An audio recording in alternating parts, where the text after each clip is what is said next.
안녕하세요. 나박사의 메디컬 톡입니다. 암은 다양한 이유로 우리 몸에 통증을 유발하게 되는데 이를 암성 통증이라고 합니다. 암성 통증은 대부분의 암 환자들이 호소하는 증상 중에 가장 흔한 원인 중에 하나입니다. 그러나 증상 조절이 실제로 잘 되는 경우는 그렇게 흔하지가 않습니다. 통증을 잘 조절하기 위해서는 진통제의 올바른 사용이 아주 중요합니다. 특히 마약성 진통제를 잘 사용해야 합니다만 마이란 말 때문에 두려워하거나 꺼리는 환자들이 아주 많습니다. 나중에 약효가 떨어져서 과다하게 투여된다, 또 중독이 된다, 혹은 위험한 부작용이 생기니까 견뎌야 한다, 이런 잘못된 인식도 아주 많습니다.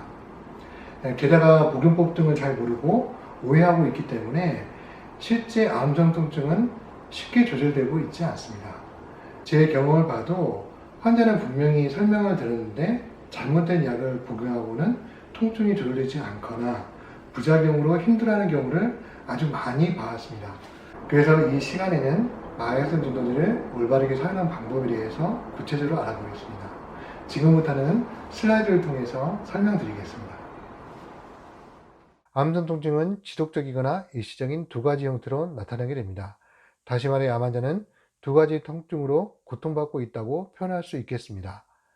대부분의 암성 통증은 수시간 이상 꾸준히 통증이 지속됩니다. 그러나 그러한 와중에도 일시적 또는 돌발적으로 악화되는 통증이 동반됩니다. 즉, 지속적인 통증과 중간중간 일시적으로 악화되는 통증이 같이 있게 됩니다.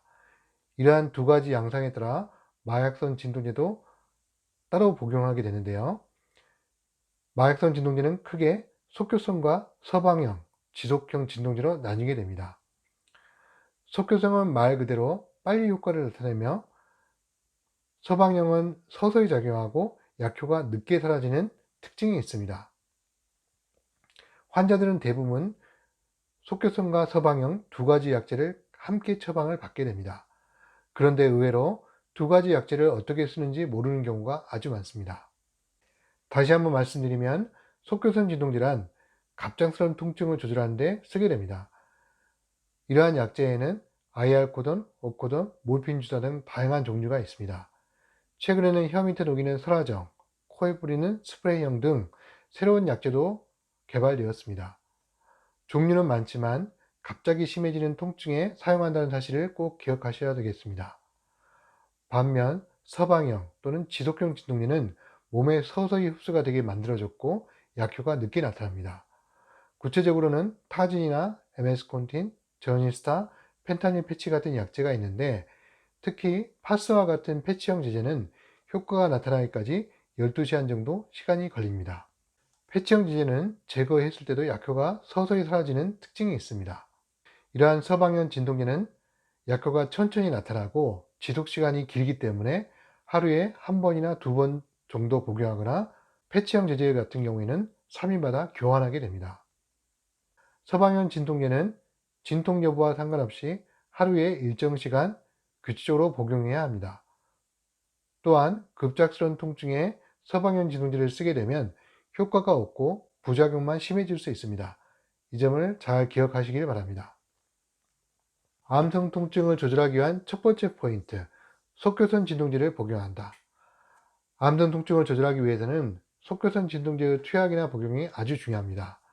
통증이 심할 때는 우선 속효선 진통제를 잘 써야 하며 적절한 용량을 빨리 알아야 합니다. 일반적으로 적절한 용량을 쓰게 되면 30분 이내에 좋아지고 3시간에서 5시간 정도 지속이 됩니다. 이렇게 조절되지 않는다면 용량이 부족한 아닌지 점검해야 합니다. 암성 통증에서 속효선 진통제가 중요한 이유가 한 가지 더 있습니다. 바로 속효선 약제의 투여량과 횟수에 따라서 서방형 진통제의 양을 조절한다는 사실입니다. 보통 하루 4번 이하로 속효선 진통제를 투여하게 되는데 그 이상이 되면 다음날 서방형 진통제의 양을 늘리게 됩니다.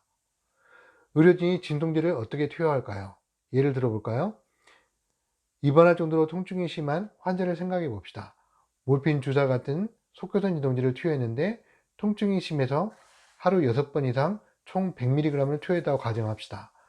그러면 그 다음날 100mg의 일부를 계산해서 서방형 약제를 늘려야 합니다. 대개 이러한 과정을 거치다 보면 통증이 조절되기까지 이틀에서 3일 정도 소요됩니다.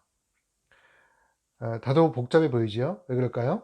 바로 마약성 진통제의 부작용이 있기 때문에 의료진이 조심스럽게 투여하느라 그렇습니다.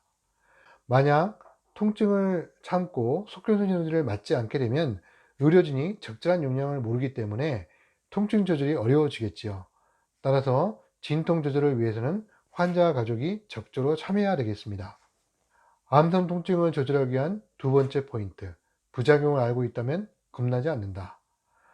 일반적으로 마약성 진통제를 쓰면 중독이 되는 것으로 알고 있으나 실제로 그런 경우는 거의 없습니다.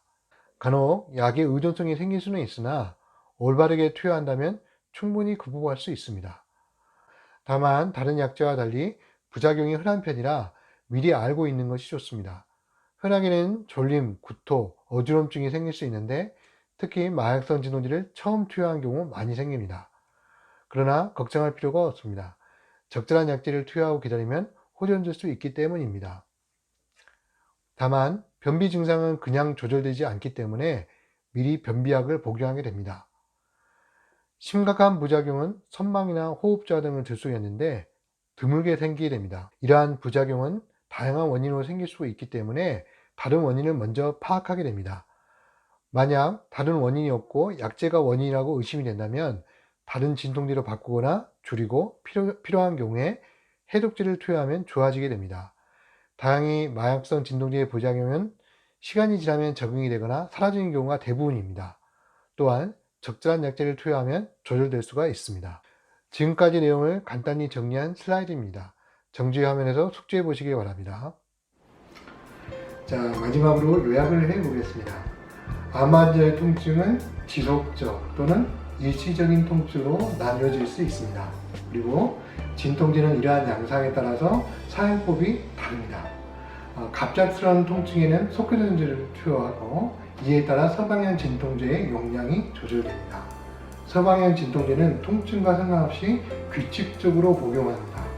부작용은 알고 있으면 대처가 가능합니다. 이러한 내용을 잘 숙지한다면 통증 조절이 훨씬 수월할 것이며 삶의 질도 훨씬 좋아질 것입니다. 아무쪼록 치료를 잘 받으시고 좋은 결과 있기를 바랍니다. 감사합니다.